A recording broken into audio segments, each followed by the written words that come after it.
Hello, my darling, and welcome to today's story time. We have our warm and cozy fire to help you fall asleep. And now, on with our story time. The Makers of Fire. The cub came upon it suddenly. It was his own fault. He had been careless. He had left the cave and run down to the stream to drink. It might have been that he took no notice because he was heavy with sleep. He had been out all night on the meat trail, and he had but just then awakened.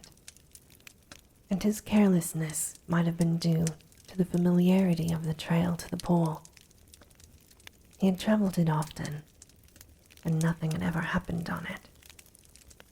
He went down past the blasted pine, crossed the open space, and trotted in amongst the trees. Then, at the same instant, he saw and smelt. Before him, sitting silently on their haunches, were 5 live things, the like of which he had never seen before. It was his first glimpse of mankind.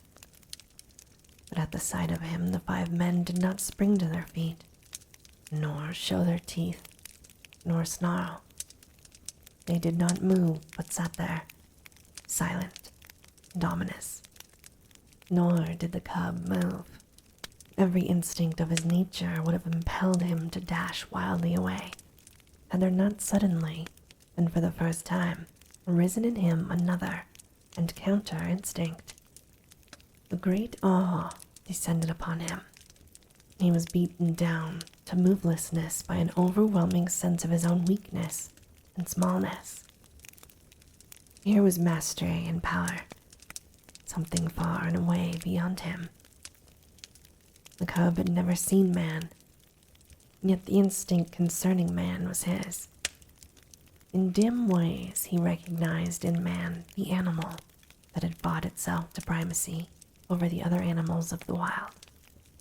Not alone out of his own eyes, but out of the eyes of all of his ancestors was the cub now looking upon man. Out of eyes that had circled in darkness around countless winter campfires, that had peered from safe distances and from the hearts of thickets at the strange, 2-legged animal that was lord over things.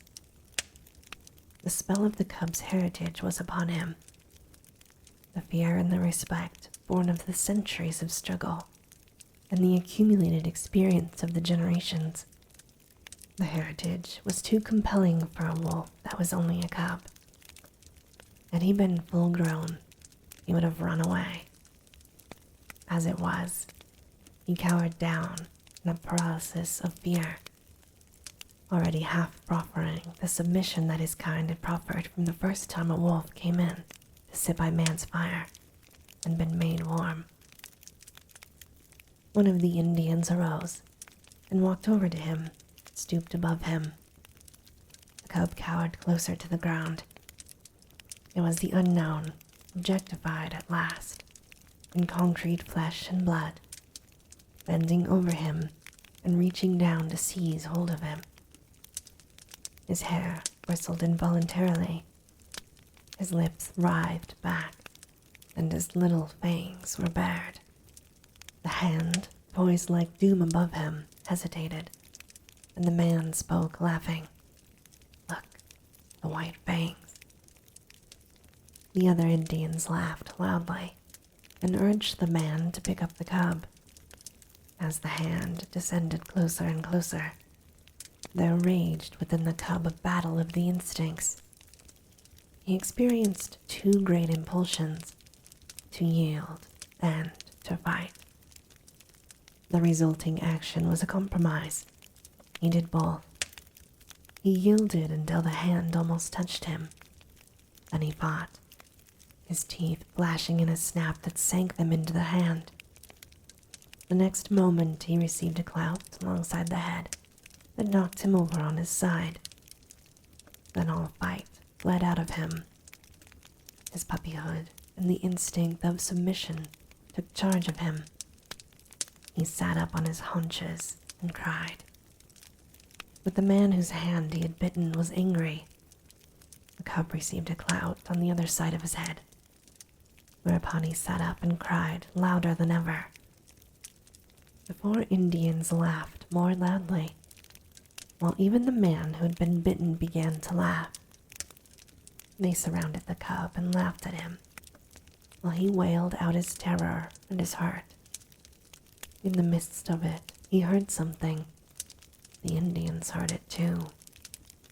But the cub knew what it was, and with a last, long wail that had in it more of triumph than grief, he ceased his noise and waited for the coming of his mother, of his ferocious and indomitable mother who fought and killed all things and was never afraid. She was snarling as she ran. She had heard the cry of her cub, and she was dashing to save him. She bounded in amongst them, her anxious and militant motherhood making her anything but a pretty sight. But to the cub, the spectacle of her protective rage was pleasing. He uttered a glad little cry and bounded to meet her, while the man-animals went back hastily several steps. The she-wolf stood over against her cub, facing the men with bristling hair, a snarl rumbling deep in her throat. Her face was distorted and malignant with menace, even the bridge of the nose wrinkling from tip to eyes, so prodigious was her snarl. Then it was that a cry went up from one of the men. He screamed loudly. It was an exclamation of surprise. The cub felt his mother wilting at the sound. He cried out again, this time with sharpness and authority. And then the cub saw his mother, the she-wolf, the fearless one, crouching down until her belly touched the ground, whimpering, wagging her tail, making peace signs. The cub could not understand. He was appalled. The awe of man rushed over him again. His instinct had been true. His mother verified it. She too rendered submission to the man-animals. The man who had spoken came over to her. He put his hand upon her head, and she only crouched closer. She did not snap, nor threaten to snap. The other men came up and surrounded her, and felt her and pawed her, which actions she made no attempt to resent. They were greatly excited, and made many noises with their mouths. These noises were not indication of danger, the cub decided, as he crouched near his mother, still bristling from time to time, but doing his best to submit. It is not strange, the Indian was saying. Her father was a wolf. It is true, her mother was a dog. But did not my brother tie her out in the woods all of 3 nights in the mating season? Therefore, was the father of Kish a wolf? The second Indian spoke. It is a year, Great Beaver, since she ran away. It is not strange, Salmon Tongue, Gray Beaver answered. It was the time of the famine. There was no meat for the dogs. The third Indian spoke. She's lived with the wolves. So it would seem, 3 Eagles, Gray Beaver answered, laying his hand on the cub, and this be the sign of it. The cub snarled a little at the touch of the hand, and the hand flew back to administer a clout, whereupon the cub covered its fangs and sank down submissively, while the hand, returning, rubbed behind his ears and up and down his back. This be the sign of it, Gray Beaver went on. It is plain that his mother is Kish, but his father was a wolf. Wherefore is there in him a little dog and much wolf? His fangs be white, and White Fang shall be his name. I have spoken. He is my dog. For was not Kish my brother's dog? And is not my brother dead? The cub, who had thus received a name in the world, lay and watched. For a time, the man animals continued to make their mouth noises. Then Grey Beaver took a knife from a sheath that hung around his neck and went into the thicket and cut a stick. White Fang watched him. He notched the stick at each end, and in the notches fastened strings of rawhide. One string he tied around the throat of Kish. Then he led her to a small pine, around which he tied the other string. White Fang followed and lay down beside her. Salmon Tongue's hand reached out to him and rolled him over on his back. Kish looked on anxiously. White Fang felt fear mounting in him again. He could not quite suppress a snarl, but he made no offer to snap. The hand, with fingers crooked and spread apart, rubbed his stomach in a playful way and rolled him from side to side. It was ridiculous and ungainly, lying there on his back, with legs sprawling in the air. Besides, it was a position of such utter helplessness that White Fang's whole nature revolted against it. He could do nothing to defend himself. If this man-animal intended him harm, White Fang knew he could not escape it. How could he spring away with his 4 legs in the air above him? Yet, submission made him master his fear, and he only growled softly. This growl he could not suppress, nor did the man-animal resent it by giving him a blow on the head.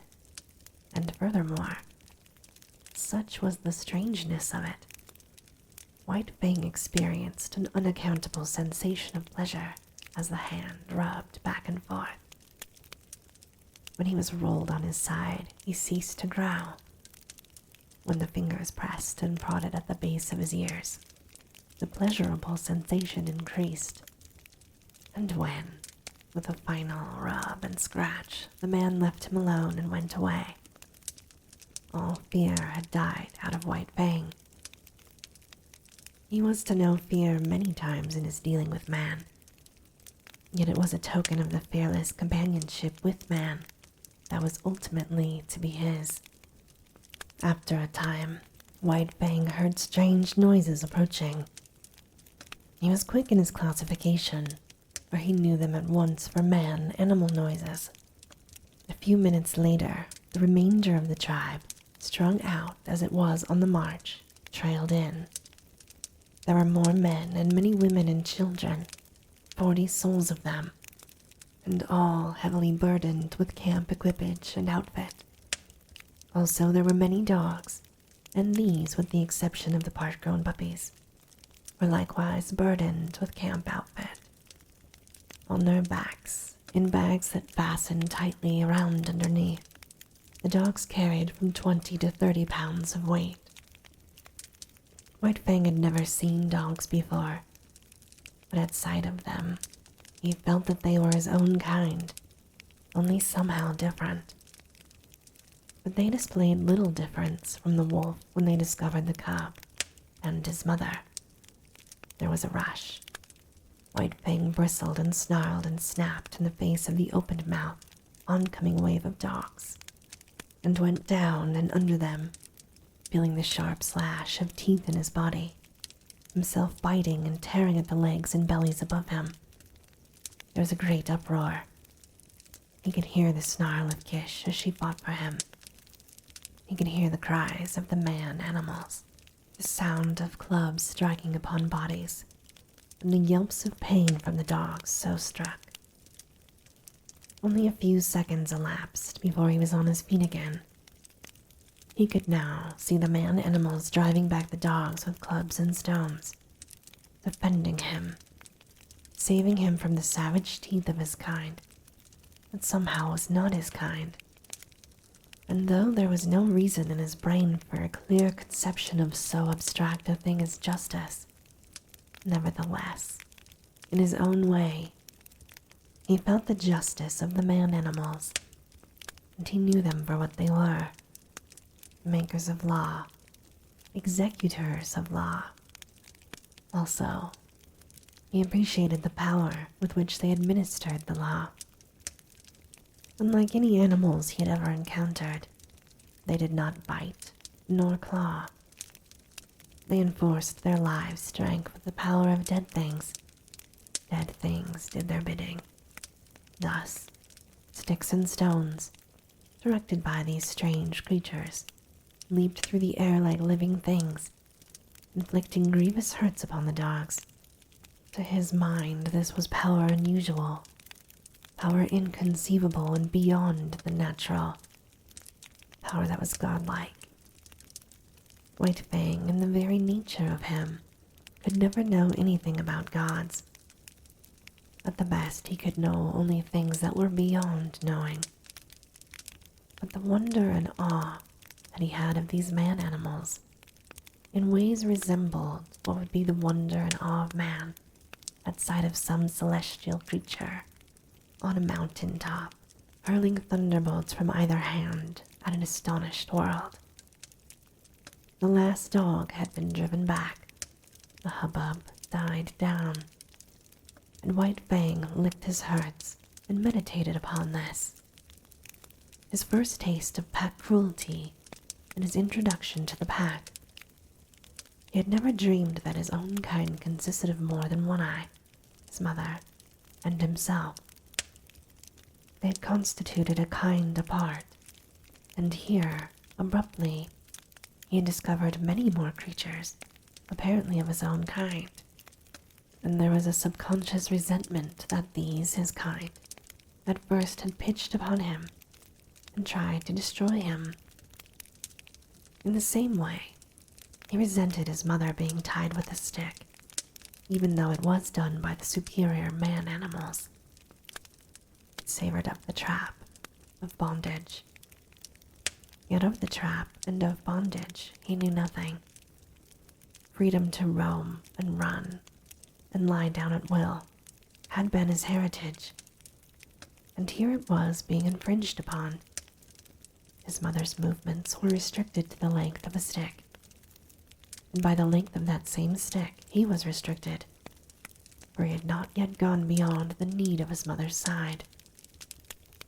He did not like it, nor did he like it when the man-animals arose and went on with their march, for a tiny man-animal took the other stick and led Kish captive behind him, and behind Kish followed White Fang, greatly perturbed and worried by this new adventure he had entered upon. They went down the valley of the stream, far beyond White Fang's widest ranging, till they came to the end of the valley, where the stream ran into the Mackenzie River. Here, where canoes were cached on poles high in the air, and where stood fish racks for the drying of fish, camp was made, and White Fang looked on with wondering eyes. The superiority of these man-animals increased with every moment. There was their mastery over these sharp-fanged dogs. It breathed power. But greater than that, to the wolf cub, was their mastery over things not alive. Their capacity to communicate motion to unmoving things. Their capacity to change the very face of the world. It was this last that especially affected him. The elevation of frames of poles caught his eye, yet this in itself was not so remarkable, being done by the same creatures that flung sticks and stones to great distances. But when the frames of poles were made into teepees by being covered with cloth and skins, White Fang was astounded. It was the colossal bulk of them that impressed him. They arose around him on every side, like some monstrous, quick-growing form of life. They occupied nearly the whole circumference of his field of vision. He was afraid of them. They loomed ominously above him, and when the breeze stirred them into huge movements, he cowered down in fear, keeping his eyes warily upon them, prepared to spring away if they attempted to precipitate themselves upon him. But in a short while, his fears of the teepees passed away. He saw the women and children passing in and out of them without harm, and he saw the dogs trying often to get into them and being driven away with sharp words and flying stones. After a time, he left Kish's side and crawled cautiously toward the wall of the nearest teepee. It was the curiosity of growth that urged him on, the necessity of learning and living and doing that brings experience. The last few inches to the wall of the teepee were crawled with painful slowness and precaution. The day's events had prepared him for the unknown to manifest itself in the most stupendous and unthinkable ways. At last his nose touched the canvas. He waited. Nothing happened. Then he smelled the strange fabric, saturated with the man smell. He closed on the canvas with his teeth and gave a gentle tug. Nothing happened, though the adjacent portions of the teepee moved. He tugged harder. There was a greater movement. It was delightful. He tugged still harder and repeatedly until the whole teepee was in motion. Then the sharp cry of a squaw inside sent him scampering back to Kish.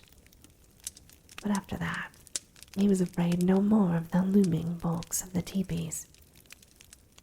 A moment later, he was straying away again from his mother. Her stick was tied to a peg in the ground, and she could not follow him. The part-grown puppy, somewhat larger and older than he, came toward him slowly, with ostentatious and belligerent importance. The puppy's name, as White Fang was afterward to hear him called, was Lip Lip. He had experience in puppy fights, and was already something of a bully. Lip Lip was White Fang's own kind, and, being only a puppy, did not seem dangerous, so White Fang prepared to meet him in a friendly spirit. But when the stranger's walk became stiff-legged, and their lips lifted clear of his teeth, White Fang stiffened too, and answered with lifted lips. They half circled about each other, tentatively, snarling and bristling. This lasted several minutes, and White Fang was beginning to enjoy it as a sort of game. But suddenly, with remarkable swiftness, Lip Lip leaped in, delivering a slashing snap, and leaped away again. The snap had taken effect on the shoulder that had been hurt by the lynx, and was still sore deep down near the bone. The surprise and hurt of it brought out a yelp of White Fang, but the next moment, in a rush of anger, he was upon Lip Lip and snapping viciously. But Lip Lip had lived his life in camp and fought many puppy fights. 3 times, 4 times, half a dozen times. His sharp teeth scored on a newcomer, until White Fang, yelping shamelessly, fled to the protection of his mother. It was the first of the many fights he was to have with Lip Lip. They were enemies from the start, born so, with natures destined perpetually to clash. Kish licked White Fang soothingly with her tongue, and tried to prevail upon him to remain with her.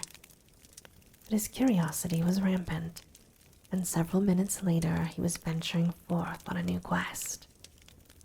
He came upon one of the man animals, Gray Beaver, who was squatting on his hands and doing something with sticks and dry moss spread before him on the ground. White Fang came near to him and watched. Gray Beaver began with mouth noises, which White Fang interpreted as not hostile, so he came nearer. Women and children were carrying more sticks and branches to Gray Beaver. It was evidently an affair of moment. White Fang came in until he touched Gray Beaver's knee, so curious was he, and already forgetful that this was a terrible man animal. Suddenly, he saw a strange thing like mist beginning to arise from the sticks and moss. beneath Grey Beaver's hands. Then, amongst the sticks themselves, appearing a live thing, twisting and turning, of a color like the color of the sun in the sky. White Fang knew nothing about fire. It drew him as the light in the mouth of the cave had drawn him in his early puppyhood. He crawled the several steps toward the flame.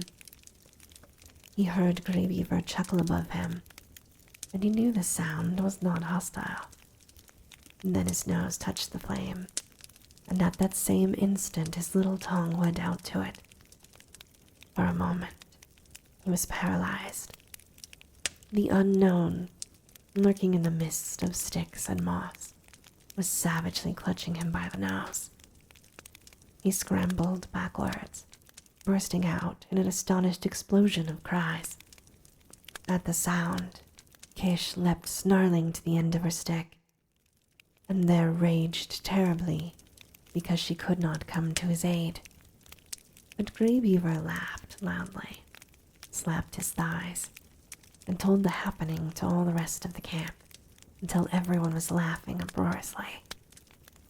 But White Fang sat on his haunches and cried,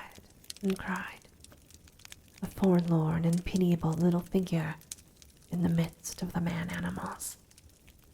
It was the worst hurt he had ever known. Both nose and tongue had been scorched by the live thing, sun-colored. It had grown up under Grey Beaver's hands. He cried, and every fresh wail was greeted by bursts of laughter on the part of the man-animals. He tried to soothe his nose with his tongue, but the tongue was burnt too, and the two hurts coming together produced greater hurt, whereupon he cried more hopelessly and helplessly than ever. And then shame came to him. He knew laughter and the meaning of it. It is not given us to know how animals know laughter and know when they are being laughed at, but it was this same way that White Fang knew it. He felt shame that the man-animals should be laughing at him. He turned and fled away, not from the hurt of the fire, but from the laughter that sank even deeper and hurt in the spirit of him. And he fled to Kish, raging at the end of her stick like an animal gone mad. To Kish, the one creature in the entire world who was not laughing at him.